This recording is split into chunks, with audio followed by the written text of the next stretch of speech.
கொழுக்கட்டை எப்படி செய்யலாம்னு பார்க்கலாமா? ஒரு பிளெயின் கடாயில் இந்த மாதிரி கன்சிஸ்டன்சியில் வெள்ளைப்பாகு ரெடி பண்ணி நான் ஒரு மூடி தேங்காய் போட்டிருக்கேன். ஒரு மூடி தேங்காய்க்கு 1 கப் வெல்லம் யூஸ் பண்ணியிருக்கேன். அது நல்லா கெட்டியானதுக்கப்புறமா ஏலக்காய் தட்டி போட்டுருங்க. இப்போ பூரணம் ரெடி ஆயிடுச்சு. நெக்ஸ்ட்டு ஒரு பிளெயின் பவுலில் 3 கப் அரிசி மாவு, கொஞ்சம் உப்பு, நல்லா கொதிக்க தண்ணி, கொஞ்சம் நல்லெண்ணெய் விட்டு கிளறிக்கோங்க.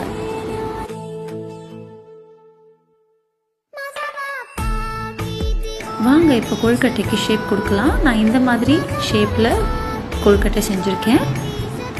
உங்களுக்கு எப்படி விருப்பமோ செஞ்சு சாப்பிட்டு பாருங்கள். சுவையான கொழுக்கட்டை ரெடி. 10 மினிட்ஸ் வேக வச்சாலே போதும். தடா!